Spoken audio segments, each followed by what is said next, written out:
Hello, friends, fiends, and fellow YouTubers, and welcome to episode 649 of the Daily Comic and Collectible. Today, the collectible of the day is the Hasbro Toys, Marvel Comics, Marvel Legends series, Walgreens exclusive, re-release, Silver Surfer action figure. A metallic-skinned humanoid from the planet Zinlaw, the Silver Surfer gets its name from his shimmering appearance, an iconic hovering board. This Marvel Legends Silver Surfer action figure was inspired by the character's appearance throughout Marvel Comics. This 6-inch scale figure features a premium design and deco, plus it also features over 20 points of articulation for fully posable head, arms, and legs for advanced poses on its included board. Accessories include 4 extra interchangeable hands, 2 special effects, and the iconic silver surfboard. This 1/12 scale action figure comes in a collector's friendly window display box and was released in 2024 by Hasbro Toys. Now, the comic of the day is Marvel Fanfare, Volume 1, Issue number 51, with a cover date of June 1990, with story by Steve Englehart, art by John Buscema, and cover by Sal Buscema. This issue is titled The Great Terror. This story opens in an alternate reality, taking place right before Silver Surfer, Volume 3, Issue number 1, from 1987. The Silver Surfer is still trapped within the barrier put around the Earth by Galactus. He's just outside of Earth's atmosphere when he spots and is attacked by a Kree cruiser. The Surfer ultimately destroys the ship, but not before they hit him with an abolition ion that drains his powers and renders him unconscious as he falls back to Earth and lands 3 miles below the surface. These events are all being watched by Mephisto, who is eager to find a way to steal the Surfer's pure soul. The Surfer wakes up sometime later in a hospital room with the Human Torch, Alicia Masters, and the Submariner watching over him.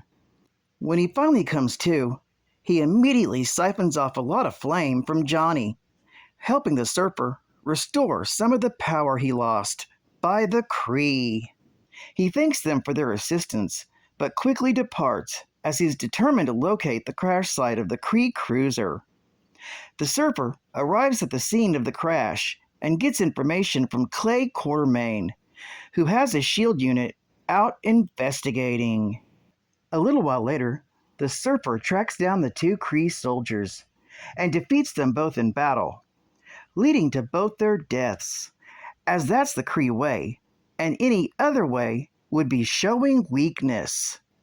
Fortunately, his battle with the Kree also attracts the attention of Mantis, who invites him into her home, where she tells the Surfer all about her recent past and about her son, Sprout, who is a human and plant hybrid. Meanwhile, the Supreme Intelligence is on a distant Kreelar and furious that his Kree mission to Earth has failed. The Intelligence is looking for the child of Mantis so that he may destroy it, because it seems the child is a future threat to the Kree's galactic dominance. He looks for a new agent to continue the mission and finds the perfect tool in Mangog, who is still ant-sized following his battle against Thor. The Supreme Intelligence contacts him and promises to restore him if he tracks down the child of Mantis and kills him. Mangog agrees and is restored to his normal height and goes on a rampage. Back on Earth, Mantis communicates with the plant life on Zinlaw to check up on the planet and the Silver Surfer's love, Shalabal. However, they're interrupted by Mangog's attack.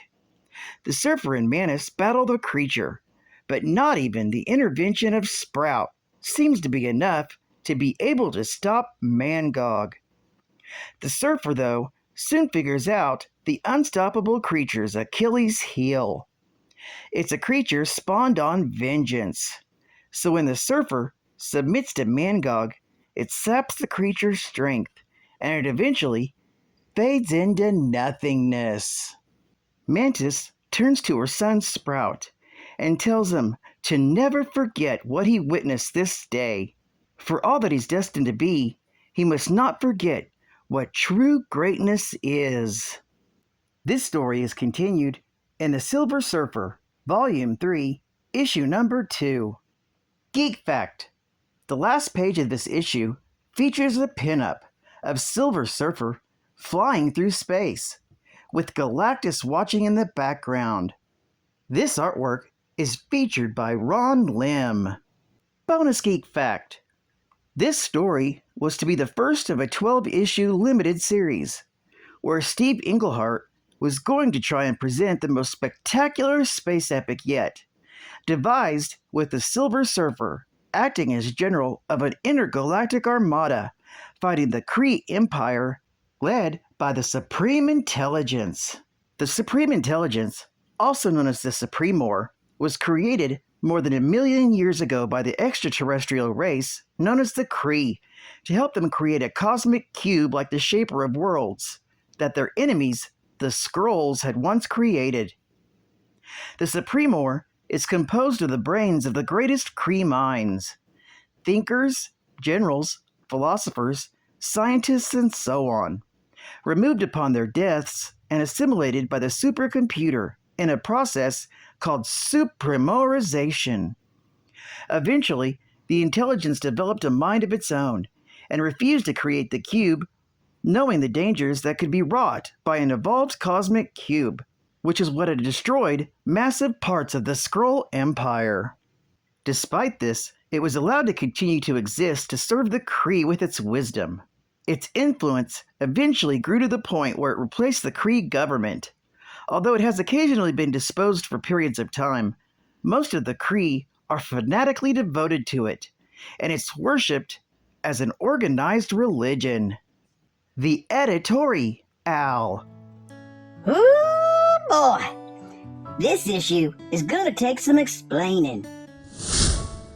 See, a couple of years back, Marvel decided to do a Silver Surfer limited series. It was supposed to run 12 issues, each one a double-sized job, all of the Surfer's original mag way back when. But somewhere along the line, we decided what the hey, why not give him a continuing title instead? While the editorial staff haggled over direction and plotline, John Buscema dropped off the book, to be replaced by Marshall Rogers. Then Steve Englehart stayed on for quite a run, but a lot of concepts which he had initially intended to do. This issue you now hold in your hands was the original installment in that limited series. I just couldn't bear to see all this gorgeous Buscema able artwork go to waste. I rescued it from the Displaced Comics file. Check it against the early run of the Surfer's current mag to see how sturdy Steve adapted and changed elements of his original plots. Hope you like this unusual bit of comics trivia. If you do, ask me about the original, unpublished issue of X Factor sometime. Oops!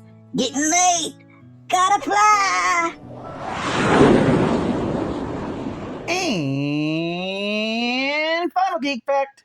One of the noblest and most tormented cosmic entities in the universe, the Silver Surfer treasures freedom above all else, but has often sacrificed his liberty for the greater good. He was born Norrin Rad on the planet Zen Law, part of an extremely long-lived and technologically advanced humanoid race, which had created a worldwide utopia devoid of crime, disease, hunger, poverty, and want of any kind. His father named him after revered scientist Norrin Khan, the man responsible for raising Zen law from barbarism to utopia. Nor and Rad's mother, Elmar, ill-suited to the stifling environment, eventually killed herself. Urged on by his atypically ambitious father Jartran, Norin was raised as a grimly intellectual youth, encouraged to seek knowledge, advancement, and achievement, rather than the aimless hedonism which had come to dominate Zenlavian society. However, a disgraced Jartran would later commit suicide himself, after he was accused of idea theft, though not before he had taken a new lover and fathered another son, Finnan, unknown to Norin. Despite his lifelong lover, Shelabal, Norin grew into a restless soul who longed for challenge and struggle, immersing himself in histories of Zenlaw's adventurous ancient past. Norin's life changed forever when a menacing alien spacecraft pierced Zenlaw's long-neglected defense systems. Convincing a council of scientist members to provide him with a spaceship, Rad soon confronted the invader, Galactus, who intended to consume Zenlaw. Rad offered to become his herald and seek out new worlds for him to sate his hunger in exchange for Galactus sparing Zenlaw. Galactus agreed, transforming Rad into a silver-skinned, cosmic-powered super being, patterned after an adolescent fantasy plucked from Norin's memories. Known thereafter as the Silver Surfer because of the silvery flying board he rode, Rad departed Zenlaw with Galactus. Well, I'd like to thank you for joining me for another Daily Comic and Collectible, and I hope to see you again Thursday. This is Catfan Comics Man, and I'll catch you on the flip, baby. Over and out.